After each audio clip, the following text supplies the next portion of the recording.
बिस्मिल्लाहिर्रहमानिर्रहीम। नाज़रीन, अवाम जो है उसके साथ जो मर्जी हो उसकी माली जो हालत है वो किस हद तक नीचे चली जाए, लेकिन जो अशराफिया है पाकिस्तान की वो अपने आप को कभी भी कमज़ोर जो है वो नहीं होने देती। और तमाम जो बड़े सरकारी मंसूबे हैं, ख़ासकर जो एग्रीकल्चर और डेवलपमेंट के मंसूबे होते हैं वहाँ पर जो ब्यूरोक्रेट्स हैं और हुक्मरान जो हैं, जो सियासतदान जो हैं, ये बढ़ चढ़कर जो है वो मुबैना तौर पर ज़रा ये बता रहे हैं कि इस वक्त जो है वो भारी पैसा जो है वो बनाया जा रहा है। पंजाब के अंदर एक सोलराइजेशन, एग्रीकल्चर ट्यूबवेल्स की सोलराइजेशन का मंसूबा जो है वो शुरू किया गया, जो करप्शन की नजर हो गया।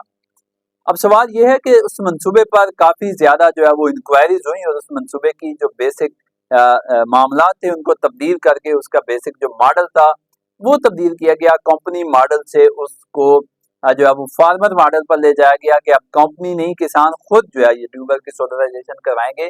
लेकिन इस बात पर जो पाकिस्तान किसान इत्तेहाद के सदर खालिद खोखर साहब हैं, वो ये कहते हैं कि मंसूबे की नेचर तो जो है वो तब्दील कर दी गई, लेकिन उस मंसूबे में कौन इतना बड़ा फ्रॉड कर रहा था, कौन दिहाड़ी लगा रहा था, किसान की जेब से इतना भारी पैसा सब्सिडी के नाम पर जो है वो कैसे निकाला जा रहा था।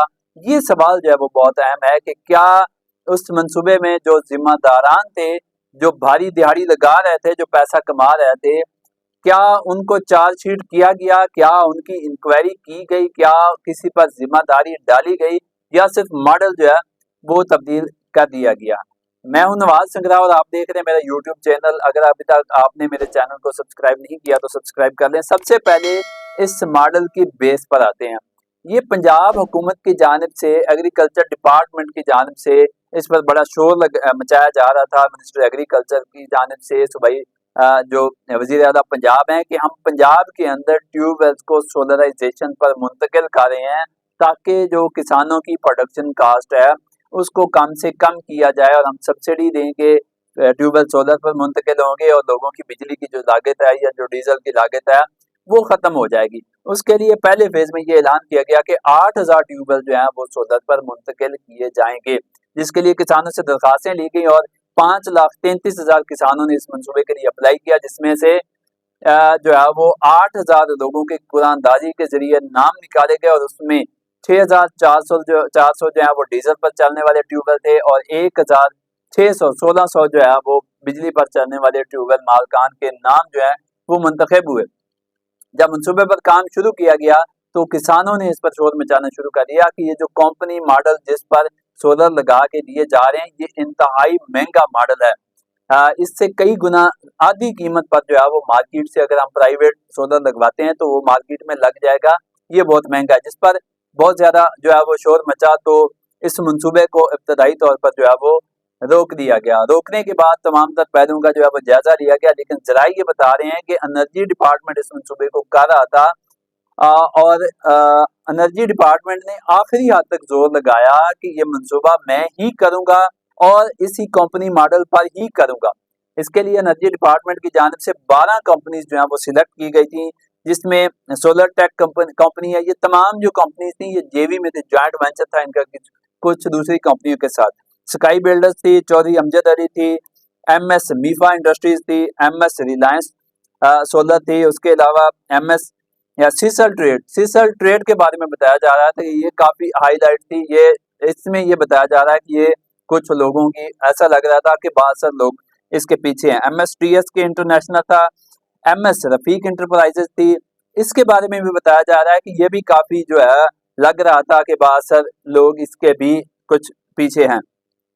मुबैना तौर पर एमएस पानड़ा एनर्जी थी, साइंपल एनर्जी थी, उसके अलावा हाजी सन्स इंटरनेशनल और ट्रांसमार्क इंटरनेशनल, ये 12 कंपनीज जो थी जिसके लिए एनर्जी डिपार्टमेंट पूरी फाइट कर रहा था।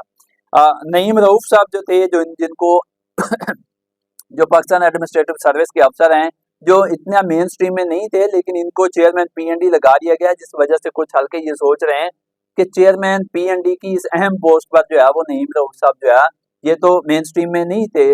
मेन स्ट्रीम में जिनका नाम सामने आ रहा था वो इफ्तिखार अली सऊ साहब थे, जो सेक्रेटरी ज़राअत हैं, और कैप्टन असदुल्ला साहब थे, जिनको सेक्रेटरी हाउसिंग से हटाकर बाद में अब जो है इनको सेक्रेटरी लगाया गया है महकमे का।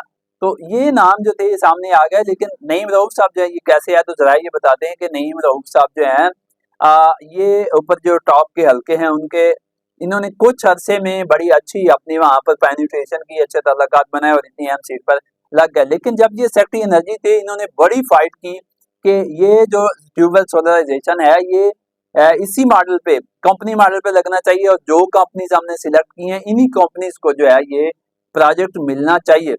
लेकिन एक तरफ एनर्जी डिपार्टमेंट था जो सीएम को ब्रीफ कर रहा था, दूसरी तरफ एग्रीकल्चर डिपार्टमेंट सीएम को ब्रीफ कर रहा था, और ये चीजें सामने आ रही थी कि ये जो कंपनी मॉडल पे सोलर ट्यूबवेल लगाए जा रहे हैं ये बहुत ज्यादा महंगे हैं। इनमें बजाय यही जाहिर किया जा रहा था कि इसमें जो है वो कोई करप्शन हो रही है, लोगों की जेबों पर डाका डाला जा रहा है, ये बजाय सब्सिडी का मंसूबा है। लेकिन ये बहुत बड़ा जो है एक बड़ा स्कैंडल बनने जा रहा है, लोगों पे प्रेशर जो है वो बढ़ने जा रहा है, लोगों की जेबों से भारी पैसा जो है वो निकाल कर कंपनियों को दिया जा रहा है, और कंपनियों के पीछे कौन है ये तो आप यकीनन बेहतर जानते हो कि ज़ाहिर बात है बासर अशराफिया के लोग ही या चीज़ों के पीछे होते हैं जब कोई दो नंबरी पाकिस्तान में हो रही होती है। तो अब हुआ ये है कि एक तरफ एनर्जी डिपार्टमेंट ने ब्रीफ किया, दूसरी जानब एग्रीकल्चर ने। तो मामला ये हुआ कि सीएम साहबा जो है वो देख रही थी कि एनर्जी डिपार्टमेंट को अगर दे दिया है तो इसमें मसला क्या है। फिर जब मामला आगे चले तो जरा ये बताते हैं कि इस केस को सीएम साहबा ने खुद टेकअप किया। उनका जो मॉनिटरिंग यूनिट है उन्होंने खुद किसानों को, जिन लोगों के नाम सिलेक्ट हुए थे, उनको कॉल्स की कि इस मंसूबे को जो है वो कैसे चलाना चाहिए। क्या आप मौजूदा जो कंपनी मॉडल है, आप सुकून से घर बैठे, कंपनी आएगी वो लगाएगी, आप अपना शेयर दे देना, और कंपनी के जो जो सरकार से सब्सिडी है वो कंपनी डायरेक्ट सरकार से ले लेगी। क्या आप इसमें खुश हैं, या आप खुद ये जो खजल खुआरी है, आप सोलर जो लगवाना चाह रहे हैं, ये आप खुद लगवाना चाहते हैं। तो लोगों ने बताया कि जो कंपनी मॉडल है वो बहुत महंगा है, वो डबल कीमत पर लगाया जा रहा है। तो उस मामले की जो है वो मुकम्मल तौर पर छानबीन की गई, और लोगों ने इस बात पे इत्तेफाक किया कि हमें कंपनी मॉडल नहीं चाहिए, हम फार्मर मॉडल हम खुद लगवाएंगे मार्केट से। उसके बाद आप जो है वो कंसल्टेंट कंपनी भेज के इसकी वेरिफिकेशन करवा दें, और हम अपने हिस्से की रकम तो पहले दे चुके होंगे, आप हमें सब्सिडी जो है वो दे दें।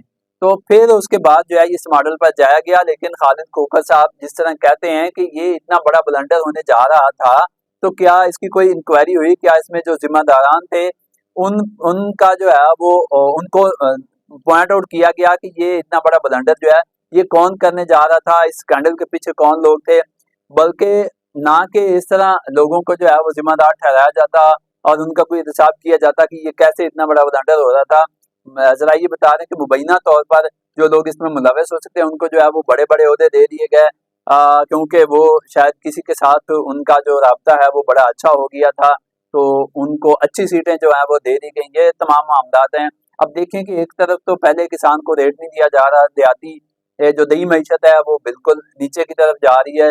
दूसरी जानिब जो कुछ सहूलियात हुकूमत की जानिब से दी जाती हैं उनमें भी इतनी बड़े बड़े जो ब्लंडर हैं वो किए जा रहे हैं, लोगों की जेबों से मजीद। एक तरफ तो रेट्स में उनको खसारा हो रहा है, दूसरी जानिब मजीद जो हुकूमत की जानिब से इनिशिएटिव लिए जा रहे हैं जिन पर बड़ी हुकूमत जो है वो शोर मचा रही है कि हम कोई किसानों के लिए, देहाती लोगों के लिए बड़े बड़े प्रोजेक्ट ला रहे हैं। तो उन प्रोजेक्ट में मजीद लोगों की जेबों से करप्शन की मद में जो है वो पैसा निकाला जा रहा है। तो ये हालात हैं, कैसे चीज़ें ठीक होगी और कैसे रही मईशत जो है वो बेहतर होगी, किसान के हालात कैसे बेहतर होंगे, ये सारी बातें आपके सामने हैं। मुझे दीजिए इजाज़त, अल्लाह हाफ़िज़।